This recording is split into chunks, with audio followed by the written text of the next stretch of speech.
Hello and welcome to our weekly Bible study, continuing our series in Ecclesiastes this week. And this week we're looking at Ecclesiastes 2, verses 12 through 17. Ecclesiastes chapter 2, verses 12 through 17. Go ahead and pause the video and read through those few verses and we'll jump on in. Okay, ready?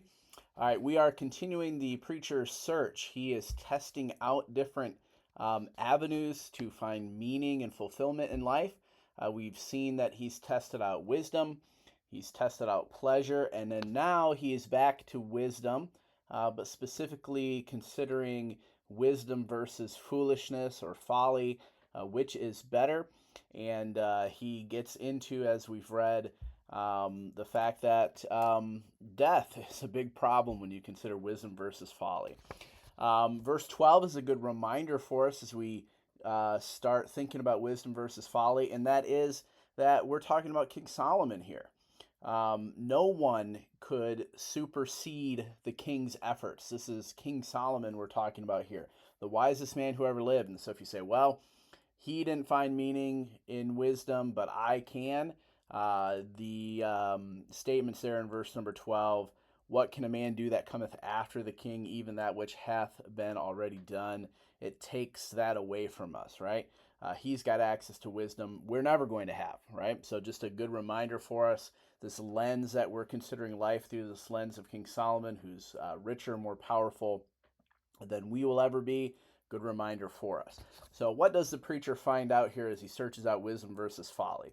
Well, first of all, he reminds us in verses 13 and 14 that wisdom is better than foolishness.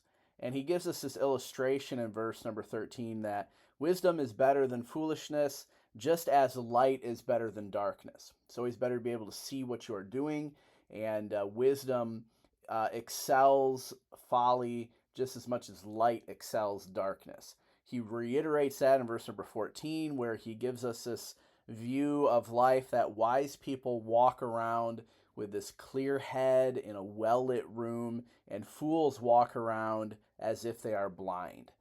And the truth is that in life, wise people do well as far as this life is concerned if they behave wisely. And foolish people are always behind. They constantly, continually stumble over obstacles. So wisdom is better than folly. And one of our discussion questions considers how we've observed that and seen that. When we live wisely or we see others live wisely in this life, how is it better as pertains this life? So think about that. Think about some examples of how wisdom helps us succeed in life versus foolishness. And that is a truth.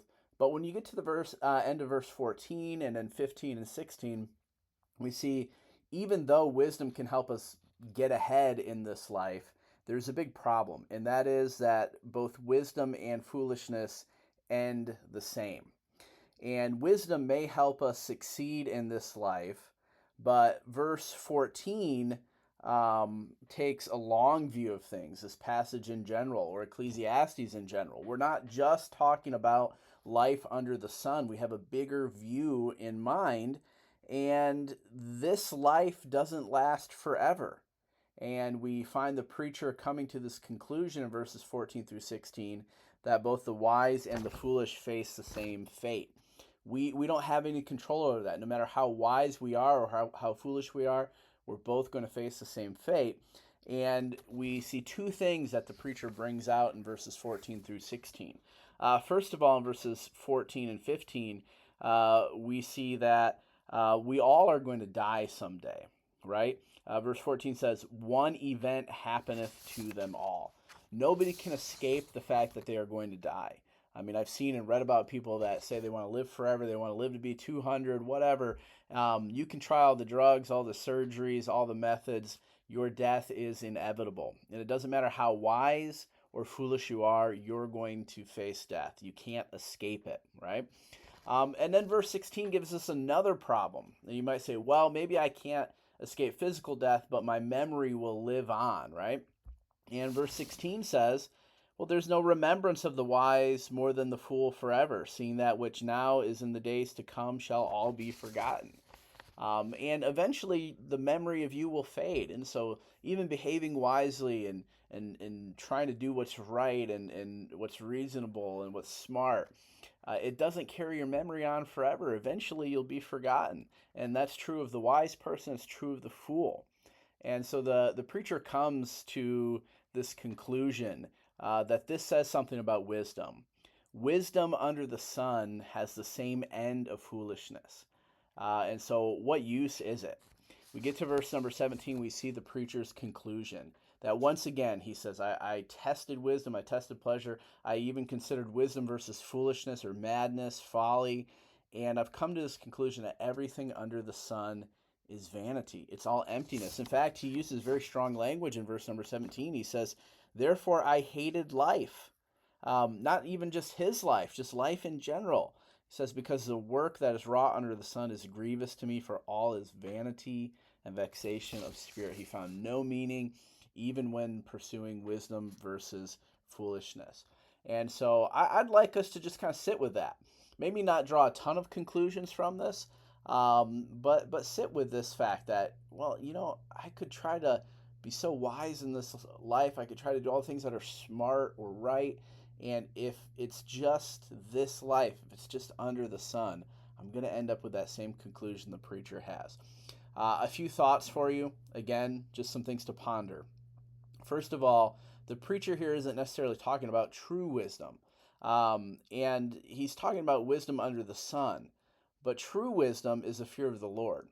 Psalm 111 and verse 10 says, the fear of the Lord is the beginning of wisdom.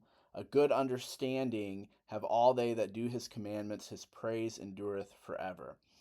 So consider the things that get us ahead in this life or make this life easier, fewer obstacles, right? Is that true wisdom?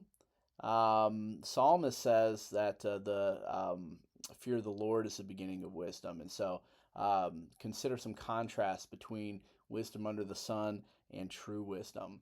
And then with this problem of facing death, let me encourage you to pursue eternal things.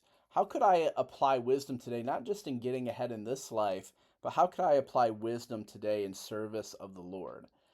That's what would last forever, right? That's what would carry on into eternity. And so, some things to consider as we think about our end, our death. We don't always like to do that, but the preacher encourages us to consider our end, even if it's uncomfortable. So, again, some things to sit with. I want to sit with this rather than just try to rush to some conclusions, but certainly some troubling things the preacher brings up about wisdom versus folly. I believe there are some really deep answers as we pursue the Lord Jesus Christ and we labor for eternity rather than just getting ahead in this life here and now. Check out the description for some discussion questions as we ponder life, as we ponder death. And we want to be, as our Sunday sermon series is titled, we want to be living life backward. Considering our death, these things aren't going to last forever. How then should we live, right? I think we'll draw some maybe slightly different conclusions than the preacher, but the wisdom that he presents here really helping us to wrestle with those things. Well, God bless you. We'll see you on Sunday as we consider same passage, go a little bit deeper with it, and maybe draw some more concrete conclusions on Sunday. God bless you. We'll see you next time.